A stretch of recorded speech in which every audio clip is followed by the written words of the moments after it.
Hello guys, I hope you are doing good. और आज मैं एक केस स्टडी लेके आया हूँ और जिसमें मैं कुछ ऐसे पॉइंट डिस्कस करूँगा और जिससे आपको पता चलेगा कि अमेजोन पर आप अपनी सेल्स की ग्रोथ को किस तरह बढ़ा सकते हैं। तो ये अकाउंट है जो मेरे पास 1.5 मंथ पहले आया था और उसमें जो उनकी जो डेली सेल थी वो 500 ऑर्डर थे। तो आज हम स्ट्रेटजीज बेसिकली डिस्कस करेंगे कि अमेजोन पर अपनी सेल्स की जो ग्रोथ उसको किस तरह बढ़ाया जाता है और उनको बढ़ाने के लिए किन किन ऐसे पैरामीटर्स अगर उनको इम्प्रूव कर लिया जाए तो हमारी जो सेल हिस्ट्री है वो बढ़ जा हमारी जो सेल्स है वो बढ़ जाते हैं, नंबर ऑफ ऑर्डर्स वगैरह, रैंक और कीवर्ड्स पे रैंकिंग और ज़्यादा इंप्रूव हो जाती है। ठीक है। तो क्लाइंट है, उसका जो डेली उसने जो आज तक स्पेंड कर रखा था वो 4,500 पाउंड था, उसने स्पेंड कर रखा था और उसकी जो कॉस्ट थी वो भी 100 प्लस थी। सही है। तो उसके ऊपर मैं एक अलग से इंशाल्लाह वीडियो बनाऊंगा कि मैंने किस तरह उसकी जो कॉस्ट थी वो 125 से 40 तक मैं ले आया हूँ और इसको मजीद किस तरह नीचे लेके आऊंगा। तो वो उसके ऊपर एक अलग सा टॉपिक बनाएंगे इंशाल्लाह। तो आज की इस वीडियो में हम डिस्कस करेंगे कि किस तरह हम लोग सेल ग्रोथ को हम लोग इंक्रीज कर सकते हैं। सही है। जब ये लिस्टिंग मेरे पास आई तो इस लिस्टिंग में बहुत सारे इश्यूज है। देखिए, जब भी कोई क्लाइंट आपके पास पीपीसी के लिए है ना, आपने डायरेक्ट आते ही वो कंपेन्स को नहीं देखने लग जाना, आपने कंपेन की ऑप्टिमाइजेशन की और स्टार्ट हो जाना है, आपने आंखें बंद करके बस पीपीसी पे ही आपने जोर लगाते रहना है। बिल्कुल आपने हर किसी ऐसा नहीं करना। देखिए, एक बात समझ में आती है कि अच्छी से दिखेंगे तो अच्छे से बिकेंगे। तो अगर आपकी दुकान मुकम्मल तैयार ही नहीं है तो आप उसको किस तरह सेल आउट कर सकते हैं आप? ठीक है ना। आपकी प्रोडक्ट्स ही सही नहीं है तो आप उनको किस तरह सेल आउट कर सकते हैं? सही है। तो मैंने क्या किया, मैंने सबसे पहले इसकी ऑप्टिमाइजेशन चेक की तो इसका जो कंटेंट था वो ऐसी ऑप्टिमाइज भी नहीं था। उसमें बस एक ही मेन कीवर्ड पूरे कंटेंट के अंदर रिपीट किया गया, तो इसके अलावा कोई दूसरे सुपर एलिमेंट कीवर्ड थे ही नहीं। सही है। तो मैंने क्या किया, मैंने इन डेप्थ कीवर्ड रिसर्च की। कीवर्ड रिसर्च करने के बाद मैंने एक एसईओ ऑप्टिमाइज कंटेंट तैयार किया और इसमें बिल्कुल हमने एसईओ ऑप्टिमाइज कंटेंट तैयार करके एसईओ ऑप्टिमाइज 5 बुलेट्स हो गए। उसके बाद हमने एसईओ ऑप्टिमाइज डिस्क्रिप्शन तैयार की। ठीक है। उसके बाद मैंने बैकएंड सिस्टम्स को हमने अपडेट किया। अपडेट करने के बाद क्योंकि उस वक्त 4-5 ऑर्डर्स आ रहे थे तो जो रैंक था वो प्रोडक्ट 7वें पेज पे 6ठे पेज पे रैंक पड़ी हुई थी, तो उसके ऊपर हमें कोई सेल ही नहीं आ रही थी। तो सबसे पहले हमने ये काम किया। उसके बाद क्लाइंट ने सिर्फ पिक्चर अपलोड की हुई थी 3। तो मैंने क्या किया, हमने एक डिजाइनर को हायर किया। हायर करने के बाद हमने पिक्चर्स पे काम किया। ठीक है। तो पहला मुझे कंटेंट मैंने सेटिंग की, कंटेंट की सेटिंग के बाद फिर मैंने पिक्चर्स पे काम किया। पिक्चर पे काम करने के बाद हमने अपने कंप्यूटर से 1 पाउंड कम करके हमने लगा दी। जैसे ही हमने प्रोडक्ट लगाई, हमारे जो ऑर्डर से वो हर रोज 6-7 होने लग गए। हम लोग बहुत परेशान थे कि क्या हो रहा है क्या नहीं हो रहा। हमने इन पैरामीटर्स को भी ठीक कर लिया, लेकिन नंबर ऑफ ऑर्डर्स इतने बड़े नहीं जितने हम एक्सपेक्ट कर रहे थे। तो उसके बाद जब मैंने प्रोडक्ट लिस्टिंग कैटेगरी को डाउनलोड किया, डाउनलोड करने के बाद मैंने देखा तो प्रोडक्ट जो है ना वो फ्रंट एंड पे तो राइट कैटेगरी में लिस्ट की गई थी, लेकिन बैक एंड पे जो प्रोडक्ट थी वो किसी और सब कैटेगरी में लिस्टेड थी।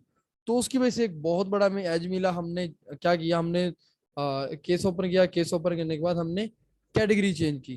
कैटेगरी चेंज करने के बाद हमारे ऑर्डर जो थे वो माशाल्लाह से 8 से 10, 10 से 12 ऑर्डर्स डेली के हो गए। ठीक है। फिर उसके बाद हमने क्या किया, उसके बाद मैं आया पीपीसी कैंपेन्स पर तो क्लाइंट ने बहुत सारी गलती कर रखी थी। एक ही कैंपेन के अंदर उसने 68 कीवर्ड्स को टारगेट कर रखा था और फिर दूसरी कैंपेन उसने बनाई हुई थी, उसमें भी उसने मल्टीपल मैच टैप चला रही थी। खैर, वो एक अलग टॉपिक है, उसको इंशाल्लाह डिस्कस करूंगा। तो जैसे मैंने इन चीज़ों को फोकस किया और जिन चीज़ों को मैंने इम्प्रूव किया तो हमारी सेल रेशियो बहुत ज़्यादा बढ़ गई। ठीक है। तो वो हमने इसको अकाउंट को लिया था 4 मंथ की एंड पे। तो अब मैं आप लोगों को दिखाता हूँ कि 4 मंथ तक उसकी क्या सेल थी और 5th मंथ तक उसकी क्या सेल आई और अब 6 मंथ में उसकी क्या एक्सपेक्टेड सेल है। सही। तो उस वक्त इसकी जो रेटिंग थी वो भी 4.2 थी आई थिंक। तो मैंने थोड़े से वीवीआर करवा कर हमने इसकी रेटिंग भी अच्छी की ताकि हमारे कन्वर्जन रेट और ज्यादा बढ़ जाए। ठीक है। तो देखिए, जब भी आप किसी भी लिस्टिंग की पीपीसी के लिए आप काम कर रहे हो तो एक बार याद रख लें कि आपकी जो लिस्टिंग है वो हाईली ऑप्टिमाइज होनी चाहिए, बायर फ्रेंडली होनी चाहिए, कस्टमर फ्रेंडली होनी चाहिए। जब आप इन चीज़ों के ऊपर फोकस कर लेंगे तो आपका जो कन्वर्जन रेट है वो इसे हर बढ़ जाएगा। सही। और इसमें बहुत ज्यादा चांसेस हैं आपके कन्वर्जन रेट बढ़ने के। ठीक है। पहली बात ये। दूसरी बात यह है कि अमेजोन पर दो ये असूल है कि पहला कि आप प्रोडक्ट राइट प्लेस पर राइट ऑडियंस को आप दिखा रहे हो। ठीक है ना। तो उस वक्त भी आपकी सेल्स रेशियो बहुत ज्यादा बढ़ जाती है। सही है। तो ये चीजें हैं, कुछ मेथड्स हैं जिनको हम इम्प्रूव करके हम अपनी प्रोडक्ट का कन्वर्जन रेट को बढ़ा सकते हैं और अपने कॉस्ट को कम कर सकते हैं। तो मैं अगेन रिपीट कर रहा हूँ कि आप लोग जब भी लिस्टिंग पे, जब भी किसी भी लिस्टिंग की पीपीसी के ऊपर आप काम करें, तो आपको 100% श्योर हो कि आपकी जो लिस्टिंग है उसकी पिक्चर्स बहुत ज्यादा हाईली ऑप्टिमाइज है, बहुत अट्रैक्टिव पिक्चर्स हैं, आई कैची पिक्चर्स हैं। और कोशिश तो ये करें कि आप A+ कंटेंट ही पब्लिश करवाएं, ठीक है, अगर आप ब्रांड रजिस्टर हैं। फिर उसके बाद आपका जो कंटेंट है, आपका कंटेंट हाईली ऑप्टिमाइज होना चाहिए ताकि उसकी रैंकिंग बहुत अच्छी हो जाए। थर्ड वन, आपकी बैकएंड सिस्टम्स बहुत अच्छी होनी चाहिए। और फोर्थ वन, आपकी आपको ये कंफर्म कर लें कि आपकी फ्रंट एंड और बैक एंड पे दोनों पे कैटेगरी तो वही है ना जिसमें आप करना चाहते हैं, जो हमारी मेन कैटेगरी है, ठीक है, ये काम कर लें। उसके बाद आप फिर पीपीसी के ऊपर फोकस करें, ठीक है। तो ऐसा करने से आपकी कन्वर्जन रेट बहुत ज्यादा बढ़ेगी। तो उम्मीद है आप लोगों को ये वीडियो बहुत ज्यादा हेल्पफुल करेगी।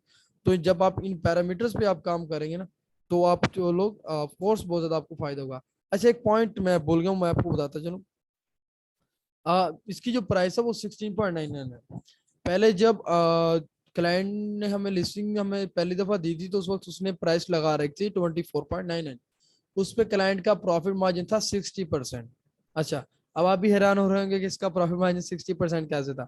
वो इस तरह था कि मार्केट में हर कोई बेच रहा था 17.99 में, 18.99 में, तो क्लाइंट ने बस लालच में आकर 24.99 पे कर रखा था।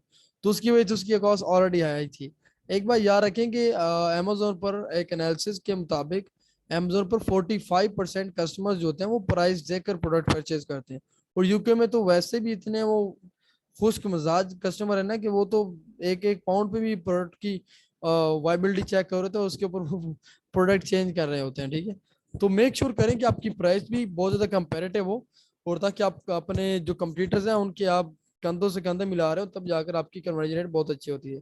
तो प्राइस भी एक बहुत बड़ा मेजर फैक्टर है। तो हमने 24.99 से कम करके 16.99 करके इधर हमारा प्रॉफिट मार्जिन को बच रहा है 25%, ठीक है। तो इसमें अब हम लोग थोड़ा बहुत प्रॉफिटेबल है, ठीक है। तो इस तरह आप अब लोग अपनी लिस्टिंग की जो है कन्वर्जन रेट को बढ़ाकर अपनी अमेजोन की सेल ग्रोथ को आप बढ़ा सकते हैं, ठीक है। तो अब मैं आप लोगों को रिपोर्ट थोड़ी सी दिखा देता हूँ। ये हमारा अकाउंट है, और पहले चौथे माह की पहली तारीख से चौथे माह की एंड तक हमने जस्ट 134 यूनिट्स हमने सेल आउट किया था, ठीक है। उसके बाद जब हमारा काम स्टार्ट हुआ, हमने ऐड चला दिया, हमने सब कुछ काम करने के बाद जब हमारा काम स्टार्ट हुआ, उस दिन के बाद फिर हमारे जो नंबर ऑफ ऑर्डर थे वो बढ़ गए। ये देख लें कि 134 ऑर्डर्स एक माह के हैं, ठीक है, ऑर्डर यूनिट ऑर्डर, या फिर आप टोटल ऑर्डर आइटम्स की बात कर लें। उसके बाद हमारे उस अगले महीने 323, मतलब 50% और बल्कि 100% हमारे नंबर ऑफ ऑर्डर्स बढ़ गए, ठीक है। तो ये किसी लिए बढ़े, हमने कैटेगरी चेंज की, हमने पिक्चर को अच्छा किया, हमने प्राइसेस को अच्छा किया, हमने कंटेंट को अच्छा किया, ठीक है।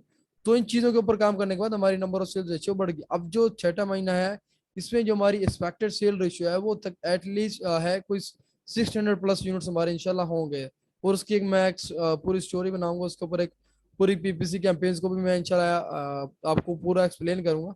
तो उसमें हमारे इंशाल्लाह हमारे जो नंबर ऑफ ऑर्डर्स हैं वो 600+ हैं, क्योंकि अभी 18 तारीख हुई है, तो हमारे पास जो इसके ऑर्डर्स हैं वो 400+ आ चुके हैं ऑर्डर्स, ठीक है।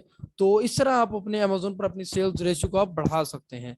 तो उम्मीद है कि आपको ये वीडियो पसंद आई होगी और आपको बहुत ज़्यादा कुछ सीखने को मिला होगा।